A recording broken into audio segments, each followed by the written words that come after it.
The final, cold clarity of that dawn in Elara's apartment held me for 3 days. It was a quiet, centered resolve, the eye of the hurricane I had created. I moved through my routines at work with an eerie calm, the warm marble a grounding weight in my pocket. I did not contact Elara. This part of the path I had to walk alone. I chose a Tuesday evening. I cooked one of Mark's favorite meals, herb-roasted chicken, garlic smashed potatoes, the fragrant, homely scents filling our kitchen. It felt like a funeral rite, a last supper for the life we had built. He came home, hung his jacket, and smiled at the spread. "Special occasion?" he asked, kissing my temple. "We need to talk," I said, my voice unervingly steady. "After we eat." The smile faltered, a flicker of confusion in his gaze. "Okay. That sounds serious." We ate. The food was perfect, and it tasted like ashes in my mouth. He made small talk about a project at work, but the air was thick with the unsaid. When the plates were cleared, I led him not to the living room couch, but to the formal dining table, as if we were negotiating a treaty.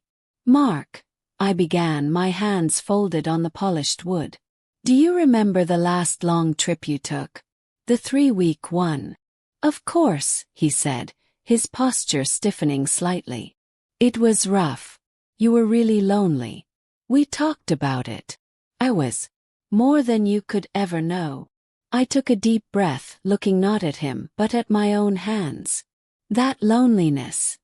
It did something to me. It opened a door I didn't even know was closed. One night I went to a jazz bar. And I met someone. A heavy silence descended, so complete I could hear the hum of the refrigerator. "Met someone," he repeated, the words flat. "A woman," I said, and finally looked up. His face was a mask of stunned incomprehension. "Her name is Elara." "No. I ended up at a hotel with her that night." The mask shattered. Pain, raw and immediate, flashed across his features, followed by a dawning grotesque understanding. "A woman," he breathed, as if the gender of the betrayal was a separate, more confusing wound. "It wasn't just that night," I continued, the words flowing now from a deep, painful well of truth. "It continued. It's been continuing. She's been in Tokyo for work. She's back now. I saw her last Friday." I left out the details, the gallery, the apartment. They were not his to carry. He pushed back from the table, the chair legs screeching on the floor. He walked to the window, his back to me, shoulders rigid. Minutes passed, measured by the frantic pulse in my throat. "A woman," he said again, to the darkened window. Then he gave a short, hollow laugh that held no humor. "Well, that explains it." "Explains what?" I whispered. He turned around. The pain was still there, but it was now layered with a profound, shocking weariness. "It explains why I didn't see it. Why I didn't sense another man. I was looking in the wrong direction." He ran a hand over his face. "Do you love her?" The question hung in the air. I thought of the marble's warmth, of the geometry of my soul laid bare. "I love what she showed me about myself. I love the person I am when I'm with her.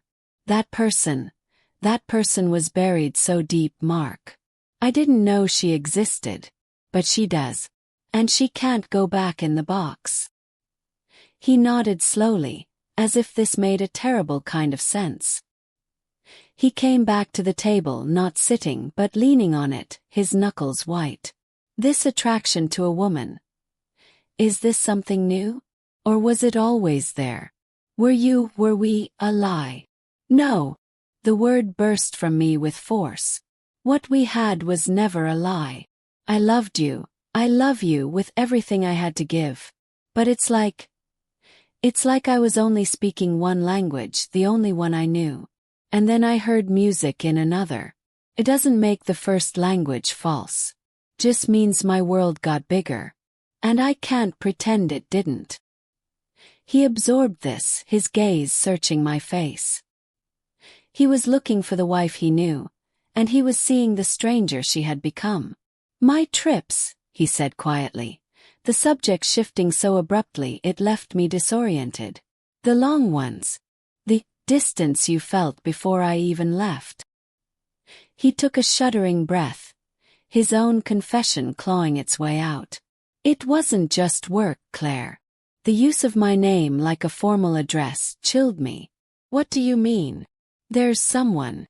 At the regional office in Denver. Sarah."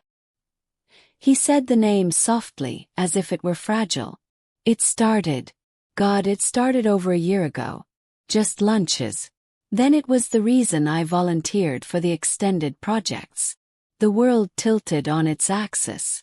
The lonely silence that had driven me to the jazz bar. It hadn't been an illusion, had been a reflection. He had already left in spirit, long before his body boarded a plane. "You were having an affair." The words were numb on my tongue. "It's over. Has been for a few months. It was a mistake. A stupid, lonely mistake." His eyes were full of a shared, devastating shame. "I was going to end it before my last big trip, but then when I came back you were different. You were brighter. And I hoped maybe we had turned a corner without ever having to name the chasm we'd crossed." A bizarre, hysterical laugh bubbled in my chest. We had been two ghosts haunting the same house, each nursing our own secret life, each misreading the other's distance. Our marriage hadn't shattered in one explosive moment. It had quietly vaporized in the space between us, molecule by molecule, over a year of unspoken loneliness and separate betrayals. The anger I expected didn't come. Instead, a profound, aching sadness washed over me, for him, for me, for the us that was already long gone. "Why didn't you tell me you were so unhappy?" "Why didn't you?" he countered gently. We stared at each other across the ruins of our marriage, and for the first time, there was no mask, no performance, just two terribly flawed people seeing each other with brutal clarity. "I can't be here anymore, Mark," I said, my voice cracking. "Not in this house. Not pretending." "I know," he said, and the acceptance in his voice was the most painful thing of all. Are you going to her?" "I don't know," I answered honestly. "I have to find out who I am on my own first. I need to be alone, truly alone, to figure that out." He nodded again.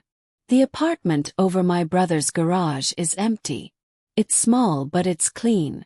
You can stay there. For as long as you need." It was an offer of staggering grace, a final act of care from the man who had been my home for a decade. Tears finally spilled over, hot and silent.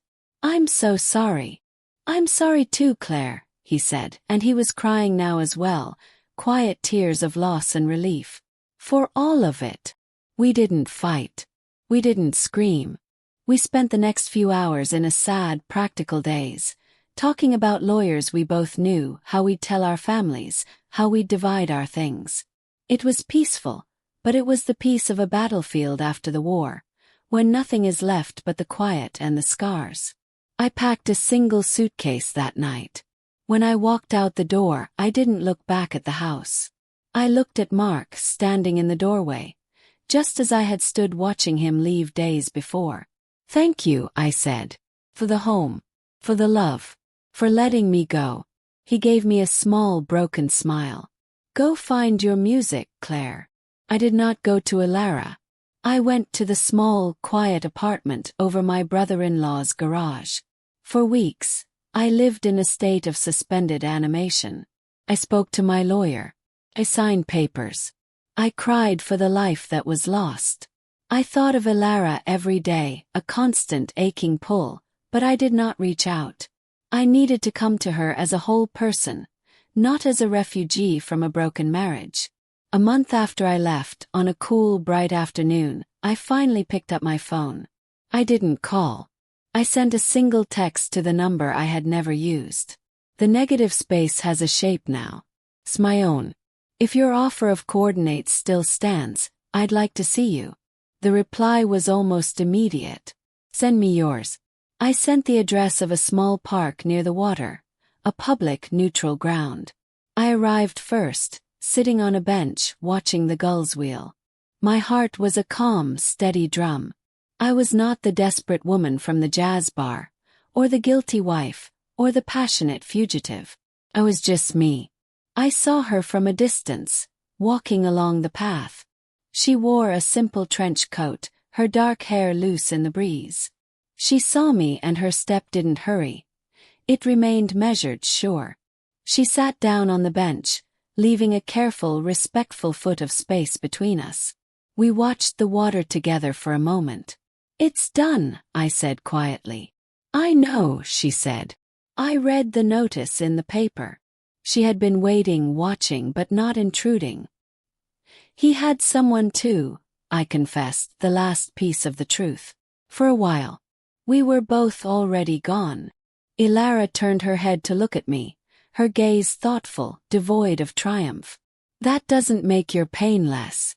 Or your truth less valid." "I know," I said. I took a deep breath of the salty air. "I don't know what I can offer you, Elara. I'm a work in progress. All I have is this understanding of myself that you helped me find. And the desire to see who I become next to you." A slow, real smile touched her lips, the first I'd seen since the gallery. She didn't reach for my hand. She simply met my gaze, her own coordinates steady and sure. "Then that," she said, "is where we'll begin." My story began in a silence so deep I thought it would drown me. It led me to a hotel room with a beautiful woman, to a connection that rewrote my soul's geometry, and through a painful, peaceful farewell to the life I knew. I learned that love isn't always a single, straight path. Sometimes it's a bewildering, beautiful map with overlapping routes, one of deep, steady companionship, and another of a passionate, seismic discovery that reveals who you truly are. In the end, I didn't choose between a man and a woman. I chose the woman I was meant to become.